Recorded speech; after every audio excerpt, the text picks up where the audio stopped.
It's been a tough few years for Blizzard for so many reasons. Things have happened outside the realms of their games, major, massive things that have been nothing short of an indictment of the culture of Activision Blizzard as a whole, and the company and the people in charge there have been on the receiving end of some extremely justified criticism as a result, to say the least. But even if we're looking purely at Blizzard Entertainment's operations as a developer and publisher of video games just for the purposes of this feature, the picture that gets painted is still an ugly one. Delays, poor decisions, disappointing releases, and yes, once again, a healthy amount of backlash. All of that is still found in abundance when you look at Blizzard's recent history. Diablo Immortal is a huge part of that recent history. Announced first back in 2018, the free-to-play action RPG was the instant recipient of some of the worst and most vicious backlash in Blizzard's history.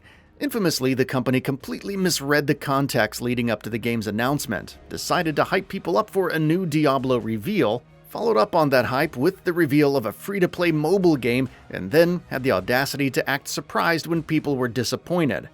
"Do you guys not have phones?" the developer infamously said, which of course was just perfectly emblematic of how out of touch Blizzard was, and continues to be with its fanbase.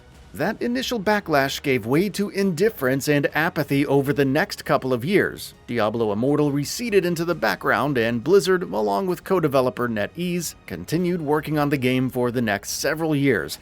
Those years were eventful ones for the company, which is putting it mildly, and not in a good way, but specifically where Diablo Immortal was concerned, slowly but surely, things were beginning to look up. For about a year or two in the lead-up to Diablo Immortal's eventual launch, Blizzard actually worked quite hard to turn people around on the game. Credit where credit is due, they were actually doing quite a good job. All of its showings and impressions from those who went hands-on with it suggested that this was no typical free-to-play mobile cash grab. It looked like Diablo Immortal was going to be a proper, fully-fledged Diablo action RPG, an addictive game with surprising polish and production value that would bring over all the mechanical strength that its PC counterparts had always been known for. Recently, Diablo Immortal launched in full on mobile devices and as a beta on PC, funnily enough, given the whole backlash against the game not being on PC back when it was first announced. And sure enough, that positive clout the game had accumulated over time was bleeding into launch as well. People were playing it and thoroughly enjoying it. The consensus was that it felt like Diablo 3.5, which is far more than what many had expected from a mobile game. Right now, however, barely days after the game's launch, all of that positivity seems like a distant, half-forgotten thing.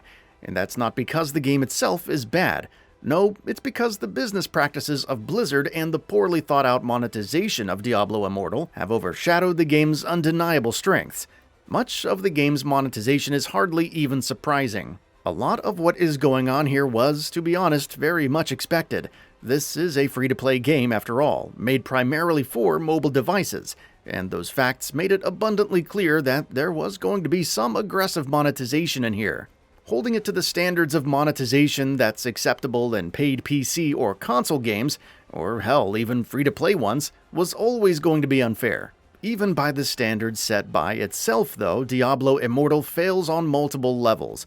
If you're looking to play through the game's campaign and nothing else, this should hardly be a problem for you. Let's be fair here, Diablo Immortal offers a solid 20 to 30 hour long campaign that you can play through without having to spend any of your money, and it's a really enjoyable campaign. A massive section of the game's audience will be more than happy to have a game that does that, but this is Diablo. Playing through the campaign is, for a huge chunk of the series' fanbase and the game's player base, just a warm-up, if that.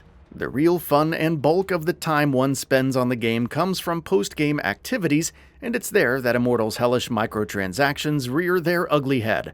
Not only is the game very explicitly pay to win when you get to that point, it's also heavily luck-based. A core part of the progression is legendary gems, especially in the post-game phase, and not only is earning those through gameplay very time-consuming, the highest possible tier of legendary gems is just flat locked behind purchases. What makes matters even worse is that purchases of legendary gems are not direct purchases.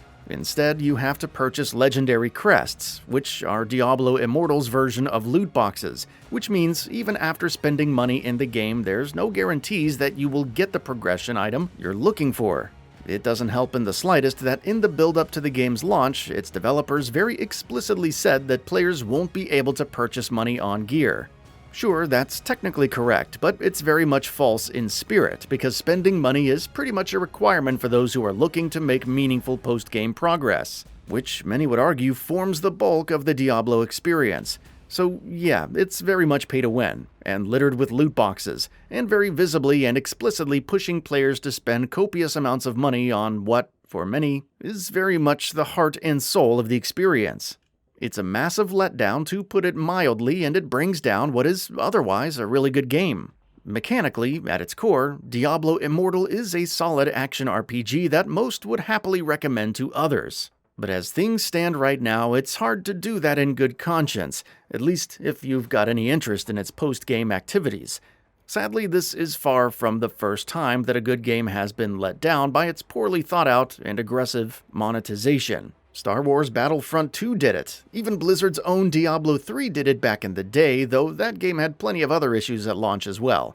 Funnily enough, both of these games managed to turn things around, and after dealing with massive backlash, they were successful in fixing their issues and allowing their core strengths to flourish.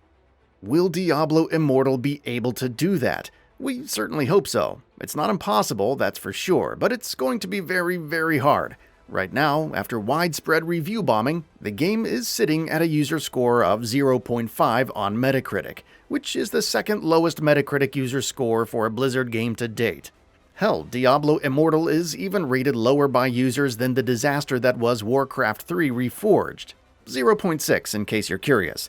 Clearly, if Blizzard does want to turn this ship around, there's going to be a lot of work that'll need to be done. Whether or not that happens remains to be seen, but right now there's little doubt that the situation, in a word, is hellish. That's all for now. If you enjoy what you saw, please hit the like button. And if you're new to the channel, now is a great time to subscribe. We upload brand new videos every single day. After subscribing, don't forget to enable all notifications by clicking the bell icon. Thanks for watching this video, and we'll see you next time, right here on GamingBolt.